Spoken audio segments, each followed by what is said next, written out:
Hello everyone, welcome back to Kosong Channel yang nggak konsisten ini. Padahal di awal video kita udah berkomitmen bakal terus upload video, tapi ternyata kita cuma ada video 2 atau 3 di channel kita ini. Dan kebetulan di video kali ini gue berada di sesi ngedumel, yang dimana di sesi ngedumel ini gue bakal ngebahas tentang ketidakpuasan, tentang keluh kesah, tentang apa ya apapun yang ada di unek-unek gue bersama dengan narasumber gue. Dan kebetulan narasumber gue ini ada berhubungan dengan retail, dan juga gue ada sedikit rasa penasaran dengan retail tuh luasnya tuh bagaimana, walaupun secara luas gue ada sedikit tahu dari sosmed itu pun juga, tapi nggak tahu nih secara langsung itu bagaimana. Maka dari itu gue kedatangan tamu spesial yang ada di retail ini. Ya, kali ini gue kedatangan Bang Ahmad, yang dimana beliau juga salah satu rekan kami di channel kosong ini. Dia juga yang mengisi sesi channel Pola Pikir. Maka dari itu gue bakal mulai bahas soal masalah retail bersama Bang Ahmad ini nantinya. Nah, kali ini gue udah bareng sama Bang Ahmad tadi yang udah gue bilang di opening.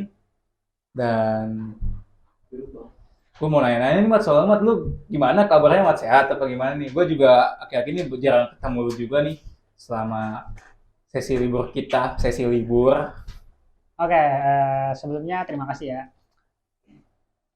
Kabarnya sih alhamdulillah ya, baik gitu kan. Walaupun sedikit-sedikit pegel-pegel badan gitu kan. Berhubung kerja juga sih ya, kerja Ya, kerja itu. jadi sibuk gitu.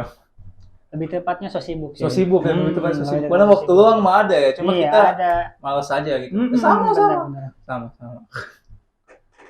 Nah, kebetulan kan di sesi ngedumel ini gue lagi pengen ngebahas retail ya Mat ya. Seperti yang udah gue bilang di opening tadi, gue tuh udah sedikit tahu soal retail, tapi nggak bener-bener tahu nih. Bener gak sih apa yang dikatakan sosmed terhadap retail tuh memang seperti itu?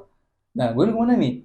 Gimana sih kehidupan realnya di retail tuh? Gimana, apa bener tuh yang di sosmed sebagai gambaran patokan kalau kehidupan retail tuh emang begitu, atau emang lu punya pendapat atau pandangan lain soal kehidupan retail tuh kayak gimana? Rincinya gimana gitu?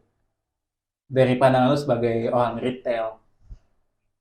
Sebelumnya ini kan mungkin persepsi orang itu banyak ya.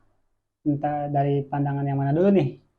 Entah dari eh, lingkungannya, Ah, entah dari sistem kerjanya, ya sistem kerja.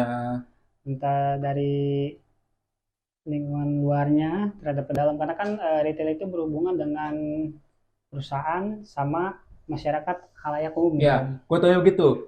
Retail masyarakat udah kelar di lingkungan situ aja. Jadi ada Hmm, masyarakat beli, kita ngelayanin, masyarakat beli, ya, kita ngelayanin. itu. Terus masyarakat bilang, wah enak ya di retail, kerjanya gitu-gitu aja, duduk diem di ruangan ber AC gitu ya kan. Oke, oke. Adem gitu ya. Ya, oke. Jadi pertanyaan pertama itu berarti mengunsurkan kepada bagaimana sih lingkungan kerja apa ataupun sistem kerjanya Iya, ha. sehingga masyarakat umum itu menyangkanya oh itu enak ya, jadi kalau nggak ada konsumen lo Iya, cuma cuma duduk cuma AC duduk-duduk gitu doang kan. AC gitu Jadi ya kan kan. Iya gitu-gitu ya, doang itu. sering juga sih banyak yang apa ngomong kayak gitu ya, Nah, tapi tahu sendiri lah, ibarat kata kayak rumput tetangga itu lebih enak ya, kayak sama aja. rumput tetangga lebih hijau Iya, ya gitu. maksudnya gitu, rumput tetangga itu lebih jauh. Jadi kita sama aja ketika kita melihat orang lain, wah kayaknya enak amat ya dari Ya, Indomaret gitu kan. kayaknya orang di luar yang kerja di luar di luar enak bisa Iya, jalan-jalan gitu ya. iya, Iya. jadi sama aja orang Indomaret nyakanya ke pekerjaan luar kayak gitu. Gimana sih menurut tuh tanggapan lu soal yang nganggap remeh orang-orang kalau kerja di retail tuh enak banget, cuma duduk-duduk doang di ruangan ber AC, nggak panas-panasan, cuma ngelayanin orang yang belanja doang, udah selesai pulang hitungan gitu kan, terima gaji dari atasan udah. Apa emang bener begitu, apa ada hal lain di balik itu, Mat, yang diremehkan ini terhadap sosok retail ini? Emang enak sih ya kalau emang kita apa namanya melihat dari yang kayak gitu doang ya. Iya, Jadi kerja di retail itu atau terlebihnya kami bagian toko ya gitu kan, iya. yang dimana kami berinteraksi dengan langsung dengan konsumen atau masyarakat gitu ya, Nah, dengan beda-beda orang gitu iya. kan, yang Beda-beda latar, beda-beda iya beda bisnis. latar, beda karakter, beda watak Beda gitu watak. kan. Tapi di perbedaan itu karyawan itu tuh bisa sanggup gitu ya, bisa sanggup ngejalanin tetap langsung berkomunikasi dengan mereka itu ya. Bisa maksudnya ngadepinnya tuh bisa gitu loh. Hebat gitu maksud gue di situ tuh.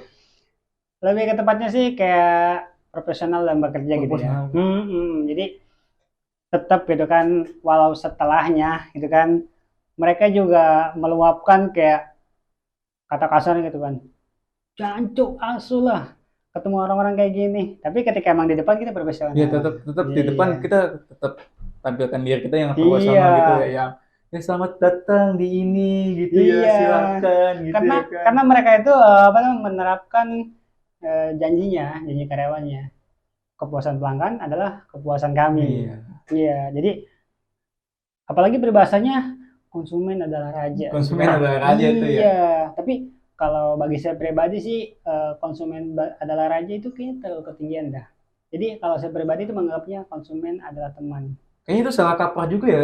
Bikin ribet juga sih itu konsumen adalah raja tuh kayak Iya, terlalu mendewakan pembeli juga sih. iya, Padahal pembeli justru juga kadang kayak kurang ajar juga iya kan. benar. Sebenarnya itu Iya, pembeli adalah raja udah nggak bisa dipakai lagi buat iya, dalam transaksi gitu dalam benar, benar, perdagangan benar. gitu. Apalagi transaksinya dengan yang nominal yang bukan bercanda Iya, gitu iya. kan.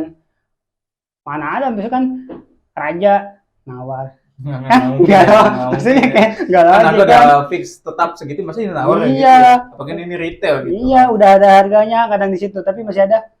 Ini masih bisa diskon ya. Aduh, masih bisa kurang nggak ya? iya Nggak itu bisa masih kan? masih ada aja itu yang kayak gitu. Jadi kayak harganya udah tertera gitu kan. Jadi kalau diskon itu kita ngikutin sistem Ya, gitu kayak tetap kan. kita melayaninnya tetap sesuai SOP Ah, gitu ya. iya. Tapi kadang emang ada aja gitu kan. Dia bilangnya nggak bisa kok ini kita udah sesuai Iya. sistem gitu ya. Kami melayani dengan tulus hati kan, salam sapa senyum.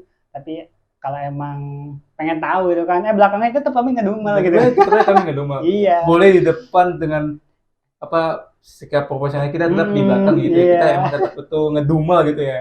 Jadi, Baru-baru unek-unek gitu. daripada dendam gak enak Iya. gitu kan. Emang harus dikeluarin sih ngedumel itu Jadi ya. ketika kita misalkan izin ke toilet ataupun ke gudang kita nyebut kayak jancok gitu kan, ketemu orang kayak gitu kan. Ngedumel gitu kan. Iya, supaya keluar juga. Iya, Tapi oke. tetap profesional kan. Tetap Kita, profesional. iya, selain di sisi lain pekerjaan profesional, kita juga menempatkan adab gitu kan. Iya, Betul. supaya ya kita paham sendiri lah kayak gitu ya. Oke dah. Lanjut dah, gue mau nanya soal lain. Biasanya nih, kalau di retail itu masalah apa sih yang sering lo temuin gitu di retail ini khususnya nih? Masalahnya coba deh satu-satu masalahnya itu. Gue pengen tahu. Oke, balik ke pertanyaan pertama kan berarti persepsinya itu pertanyaan apa namanya kayak unsur di lingkungan kerjanya ya antara konsumen dan pegawai gitu kan. Berarti pertanyaannya mengarah ke apa tadi? Ke masalahnya ya. masa itu ketemu masalah apa ya di pas kerja itu? Oke, masalahnya berarti bersangkutan dengan konsumen kan, Ya, konsumen bukan masalah tentang apa namanya di tim kerjanya kan. Ya, nanti itu boleh dijelasin lagi. Itu lain lagi ya. Lain lagi ya.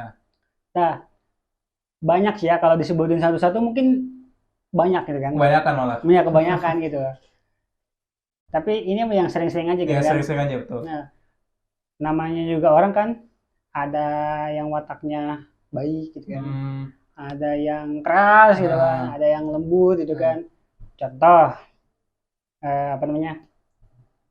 Ada konsumen yang misalkan ngambil ngambil barang yang harganya udah tertera di situ ya. Iya. Nah, habis gitu ketika dia apa namanya ke kasir tapi harganya beda tuh. Misalnya di list harganya 10.000 ya. Ya. Di kasir harganya jadi 15.000. Nah, itu gimana tanggapannya tuh? Nah, tanggapan saya pribadi ya. Mungkin banyak orang juga yang beda-beda tanggapannya karena ini mah tanggapan saya pribadi itu. Jadi, jika si harga tersebut gitu kan itu bukan karena kesalahan sistem, oke. Tapi karena kelalaian si pegawainya, itu berarti si pegawai yang harus tanggung jawab. Jadi kalau misalnya ini kan di sini harganya berubah nih ya, harga dari sistem berubah. Jadi si karyawan ini yang salah nyabut harga gitu ya, berarti salah belum update gitu. Ya, jadi jatuhnya ke karyawan itu, kesalahan ke pegawai. Iya, karena itu termasuk kelalaian dia. Karena setiap hari itu ada yang namanya update harga gitu Mm-mm. kan. Nah, itu pasti si sistem itu udah ngebaca nih harga mana yang harus diupdate Oh gitu iya. kan. Nah, tetapi ketika si karyawannya lalai gitu kan, tidak mengupdate harganya gitu kan. Nah, itu si karyawan yang harus tanggung jawab. Jadi misalnya eh misalnya aku nggak jadi beli atau gimana tuh tanggapan dari karyawannya? Boleh di cancel apa tetap ditaruh di harga yang sama yang 10.000 itu tadi misalnya? Nah, kalau menurut SOP kan emang ada itu yang namanya cancel kan. Hmm. Nah, jadi kemungkinan ketika jadi kan setiap toko itu mempunyai budget cancel ya. Ya, ya. Nah, Kuota cancel, kuotanya, kuota iya, cancel. jadi normalnya itu sekitar toko normal ya itu 12 cancel ya dengan komputer 2 itu. Nah, jadi Dua komputer tuh harus 12 aja gitu, 12 aja gitu. iya dalam 1 bulan kurang lebihnya Heeh. ya. Nah, jadi ketika ada yang minta cancel, maka dia harus meminimalisir ya. Iya, Dalam waktu 1 bulan itu jangan lebih dari 12 jangan kali lebih dari cancel. 12. Iya. Kalau lebih dari 12 tuh dianggap nggak bisa kerja gitu. Iya, karena kalau lebih dari 12, poin KPI-nya hilang gitu kan, Nah, maka dia kayak dibilang nggak becus atau nggak bisa kerja gitu kan, ngurusin poin KPI yang segitu aja gitu kan. itu agak gimana ya gitu ya? Maksudnya kalau misalnya emang tiba-tiba konsumen berubah pikir tapi udah keseken ya gimana ya? Itu tetap kan kuotanya udah habis nih. Nah, Tiba-tiba ada konsumen beli di tengah itu dia berubah pikir padahal nggak ada kesalahan apapun nih. Harganya sama, cuma emang konsumennya nggak jadi pengen beli. Nah itu tetap gimana tuh nanti tuh? nah itu yang menurut kami itu masalah Itu gitu kan. masalah itu kan ya. Maksudnya Iya, kan karena kesalahan bukan di kami, bukan tapi dari karena kami di konsumen. konsumen. Nah, makanya saya tidak setuju tuh terhadap yang kalimat konsumen Konsumen adalah adalah raja. raja. Itu kan bener. Iya, kayak jancuk kan gitu kan. Jadi gimana ya? Kembali ke janji lagi, kepuasan pelanggan adalah kepuasan Nah, kami. ya, pokoknya patokannya di situ. Iya, jadi ya mau nggak mau gitu kan kalau emang si konsumennya mau cancel, ya udah cancel. Cancel gitu. Tetap Jadi ya jadi si poin tersebut itu hilang gitu. hilang gitu ya. Oke lanjut, gue mau nanya ke lain. Kan tadi dari ke pembeli ke masyarakat, tapi kalau dari lingkungan rekan kerja nih bagaimana nih? Nah, Kalau pesannya tuh bagaimana? Entah dari rekan tim, entah dari atasan, tuh bagaimana? Masalahnya apa? Pokoknya dari atasan dulu deh, kalau rekan tim nanti bisa belakangan. Tapi ke atasan gimana tuh? kalau dari atasan ya, Ya, ya kan bisa kan kalau atasannya yang begitu, berarti ke bawahnya juga begitu gitu. iya. Jadi contoh gitu kan, saya juga mengalami beberapa atasan ya. Hmm, Ada yang tegas, ada yang biasa aja biasa aja. gitu kan. Nah, contohnya misal ketika dia si atasan itu meminta sesuatu dengan terburu-buru gitu kan untuk melengkapi laporan-laporannya gitu kan ya. Hmm. Nah, Ya kita di pressure nih, iya ya kan. refresh nih ditekan Padahal lagi kerja nih. juga di posisi ini Iya. ya kan. Nah, tetapi yang bikin apa namanya si anak toko kurang respect itu ketika kita meminta bantuan dia lagi dari dianya slow Dia respon. selalu respon gitu, kayak Iya, kacang lupa kulit gitu. dibilang kacang lupa kulit juga nggak Enggak, terlalu bukan nggak juga cocok, ya, nggak cocok sih karena ya. sistemnya dia bukan menggurui, Nah, tapi dia hanya memerintah gitu kan. Nah, maksudnya ketika kita membutuh pertolongan yang aksesnya itu melalui dia gitu kan. tapi dia selalu respon nih. Nah, tapi dianya entah slow respon, entah masa bodoh gitu kan. Nah, itu yang jadi masalah ini bagi bagi tim yang di toko nih. Jadi Nah, kami harus iya ngapain gitu kan. kan bingung nih nggak tanpa atasan lu itu kan nggak bisa Iya, ngapa-ngapain juga ya padahal mau kan ACC ada aksesnya itu ada di ada dia di gitu. dia gitu. Nah itu prosesnya gimana tuh? Cara Ya, penyelesaiannya gimana? ya mau nggak mau itu si kepala toko tersebut itu harus mengambil langkah. Oh ngambil langkah gitu. Iya, karena pengambil keputusan di toko itu dia. Nah, WS apa yang dilakukan kepala toko kalau misalnya atasannya begitu? Contoh, nih saya pernah nangkep kasus nyuri ya, ada pengutil. Ya, ngotil, ngotil. Nah, jadi kan maksudnya bagaimana supaya si pengutil ini kapok gitu kan? Nah, jadi kami minta apa namanya? Minta akses nih ke atasan. Kebijaksanaannya gimana? Ke anak toko tidak rugi, ke si pengutil ini kapok Hmm, gitu kan? Tapi dengan tidak melanggar hukum, oke. ya. Nah, terus ketika si apa namanya? Terus ketika si apa namanya? Pas hukum ya. Iya pas hukum, iya. yang Nah, biar si karyawan nggak rugi, pengutil kapok, dan juga mm, pengutil ini selesai masalahnya secara selesai hukum. masalahnya, terus si pihak pegawai toko juga tidak melanggar hukum ya. Hmm. Nah, jadi saya pernah meminta bantuan gitu kan ke atasan, tapi si atasan kayak ya udah urus aja sendiri gitu. Gitu Tapi dong. iya, ketika kami mau ngambil langkah tersebut dihalangi gitu kan, jangan bawa instansi atau label-label PT gitu kan. Padahal beliau udah ngomong, udah kalian urus aja gitu ya. Iya, Biar kita mau ngambil langkah, beliau malah ngomong, jangan begitu, iya. jangan begitu. Padahal dia Nah, nggak ngasih saran apa-apa nih ya. nah di situ langsung saya kayak ngambil langkah gitu Hmm. kan. Jadi kayak 50-50 lah. Kalau emang ini di si maling tersebut gitu kan membalikan fakta gitu kan atau ke jalur hukum, ya mungkin saya juga kena gitu kan. Ya. Tapi ketika emang dia ngerasa salah, ya udah deal gitu kan. Jadi ke toko nggak rugi, ke dia juga kapok. Jadi kami juga nggak menghalangi sendiri. Oke. Gitu kan. Itu untuk masalah mungkin banyak juga yang bertanyakan kan banyak toko kan banyak maling gitu kan. Itu masalah tim juga bersangkutan dengan orang luar gitu kan. Tapi dengan penindakan itu tuh clear tuh, masa clear ya, clear. Alhamdulillah sih waktu itu clear dan Clear. sampai sekarang nggak ada Nggak ada masalah gitu masalah ya. apapun lagi ya. Jadi contohnya, jadi berat kata itu tuh, lu sebagai contoh sebagai si ketua ini bijak juga gitu ya dengan apa menanggapi masalah seperti itu ya. Dia ngambil jalur tengahnya gitu loh. Iya, Ke pemimpin atasan ketika dia bilang begini nggak boleh, ke biar apa mikirin soal si pengutil ini juga gitu loh. Maksudnya gimana nih cara pengutil ini kapok, gimana nih cara ini kita nih karena ini nggak rugi juga gitu kan. nah, Dia muter otak tuh ya gimana caranya biar semua tuh win-win solution gitu ya. iya, jadi kita itu kayak nggak apa namanya mengutamakan satu pihak Nggak gitu ya, kan. nggak menggunakan satu pihak, pikirin Iya, tetap pikirin yang lain gitu ya. tapi Karena tetap, karena kayaknya kan satu lingkup kerja gitu ya, nggak boleh mm-mm. egois cuma ke lu doang atau cuma ke atasan doang gitu. Iya, makanya si pengambil keputusan di toko tersebut itu harus berani ngambil Ya, risiko ya, gitu. sebenarnya Iya, harus punya sifat kebijakan yang tepat gitu ya iya buat ngambil gitu. langkah gitu itu ya. Ah, Tapi lanjut nih lanjut. Tapi Mat, gue dari apa yang lu ceritain, gue suka loh cara lu ngambil tindakan lu, kebijaksanaan lu soal ngadepin pembeli, ngadepin atasan yang apa yang suka meninggalkan kewajibannya bantu bawahannya gitu. Tetap ngejalanin apa yang bisa lu jalanin gitu. Ya apa fokus apa yang ada di depan lu itu gue suka gitu tuh. Tapi tetap di belakang kita marah, tetap kita di belakang ngeluarin unek-unek. Tapi setelah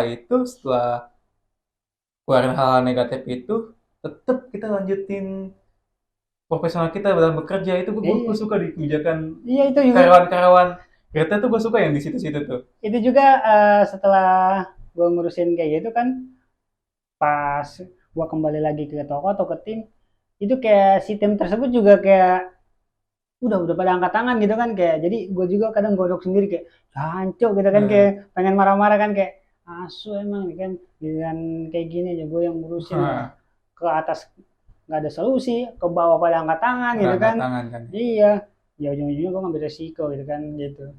Walaupun ada yang apa namanya setim ya ngomong wah itu kayaknya harus hati-hati kayak gitu tapi dalam hati gue kayak gue juga kan nggak mau nyeplos ya takutnya yang namanya satu tim Nggak, kan. takutnya karena lu salah tindakan nanti kena semuanya juga gitu Iya ya. gitu kan. Nggak boleh, maksudnya tindakan lu nggak bijak gitu ya. Itu Iya, nggak bagus buat semuanya. Karena masa cuma karena lu doang semuanya kena gitu kan. iya makanya kayak gitu. Gue juga di situ kan kayak mikir kan muter gitu kan kayak gimana caranya gitu kan. Ya udah gue ambil jalan tengah, gue ambil resiko gitu kan. Walaupun ada beberapa tim yang aduh ini kayak gini gitu. Ya udahlah, emang udah keputusannya kayak gitu. Bagus gitu. Ke atas nggak ada, ke Ya mau, bawah mau angkat bagaimana tangan. gitu. Pokoknya adanya begitu ya dijalanin gitu. Iya, gitu kan. Let it happen gitu Iya. lah. Yang penting beres, nggak ngelanggar Ya hukum. penting banget. Aku mudah kelar. Gue dari cerita lu gue keinget suatu cerita. Ini kayaknya yang di apa namanya di Cina deh. Ini ada ya ceritanya pesawat Paul sama Sun Tzu kalau nggak salah. Jadi Sun Tzu ini punya murid. Muridnya ini dia kayak orang pintar juga lah ya. Dia punya jabatan soal apa namanya pemerintahan gitu kan. Nah, si anak muridnya Sun Tzu ini dia punya teman berdagang juga, punya berdagang gitu kan. Ini berdagang, dan suatu hari teman yang dagang ini kedatangan kedatangan apa namanya pembeli ini. Dia sama kayak lo dia itu. Dia nawar harganya. Misalkan nih gue beli ayam nih harganya 50.000 gitu kan. Tapi si penjualnya bilang itu nggak bisa apa ini 70.000 gitu. Si pembeli tetap kekeh, enggak gue mau yang 50.000. Saking debat kencengnya itu sepasar rame dah tuh ya kan. Si anak muridnya Sunju ini yang pejabat ini dateng, tek tek tek, nanya ini ada apaan gitu kan.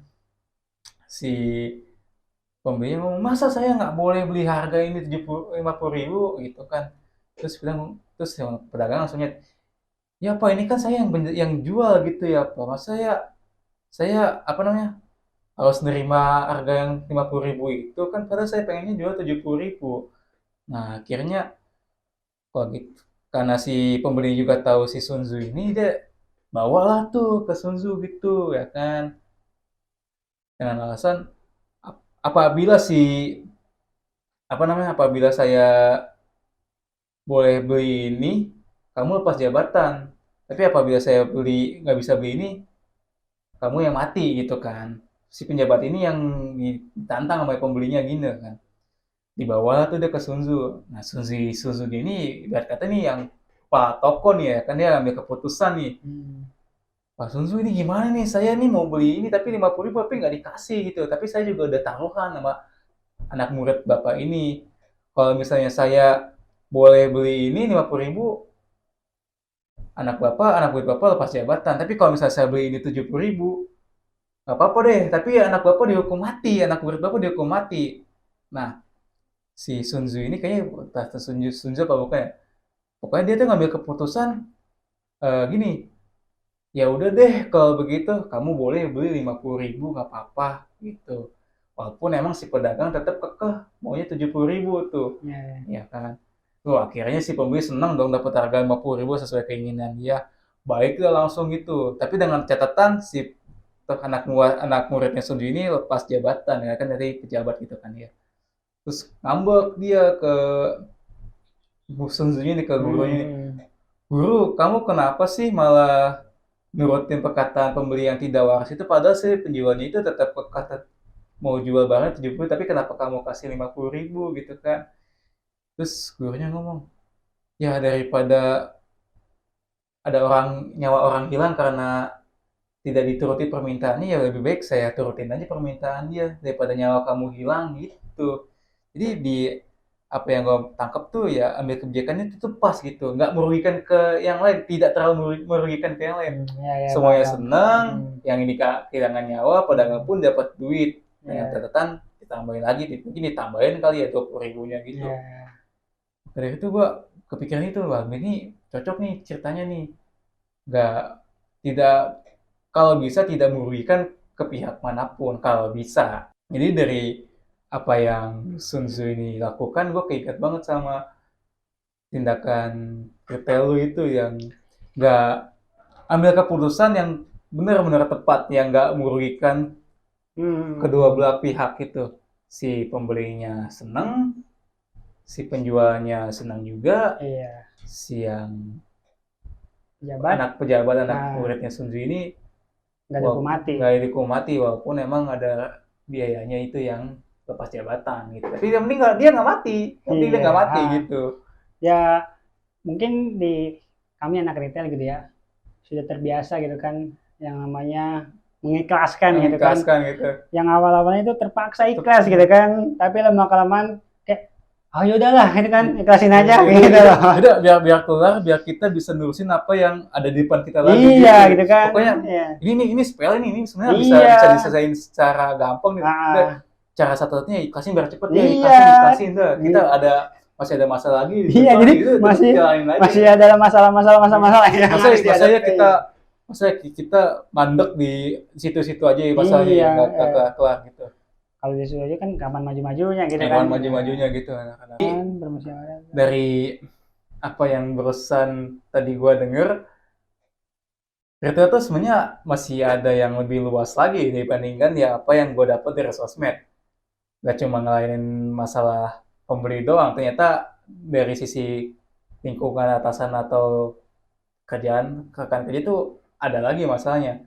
Dan dari situ juga gue tahu bahwasannya orang retail ini ikhlas, ikhlas banget atau juga terpaksa ikhlas. Lebih lebih ke terbiasa. Terbiasa ikhlas malah ya kan. Kalau ibarat kata nih, kalau misalnya kita ambil baiknya nih, sifat ikhlasnya orang retail tuh bisa kita terapkan pada lingkungan sehari-hari ya pokoknya. Kalau misalnya kita ada masalah apapun, tetap kita jalanin. Cuma setelah itu kita ikhlasin. Misalnya kita, contoh masalah kehilangan duit gitu ya kan. Ya udah ikhlasin. Habis itu kan bisa tetap ngejalanin lagi. Pokoknya jangan terlarut-larut dalam kehilangan itu, jangan terlarut dalam masalah itu Benar, gitu benar. kan. Masa ya kalau masalah itu doang, waduh gua masa gimana sih ini masa gitu-gitu ya kan. Jadi Kalau masih banyak masalah yang harus diselesaikan gitu ah, kan. iya, Ngapain harus masa mikirin ya masalah di situ? masa ya gegeran di situ Gitu aja kan. gitu, tetap harus maju, tetap harus ikhlas karena di selain masalah itu lu masih punya masalah lain di depan yang sebenarnya lebih besar nah masalah, dan sebenarnya ini masalah yang lu hadapi sekarang ini sepele dan bisa diselesaikan dengan mudah, itu ikhlas gitu, kuncinya Iya, ikhlas. benar. Oke, buat sesi ngedumel tentang retail kita kali ini cukup sekian. Mungkin di kedepannya kita bakal lebih bahas lagi, lebih bahas secara rinci lagi. Eh, Mungkin Bang Ahmad ada yang ingin disampaikan? Ya cukup lah. Cukup lah ya, Nah, oke. Oke, maka dari itu cukup sekian untuk video ngedumel kali ini. Channel kosong, sign it out. oke. Terima kasih.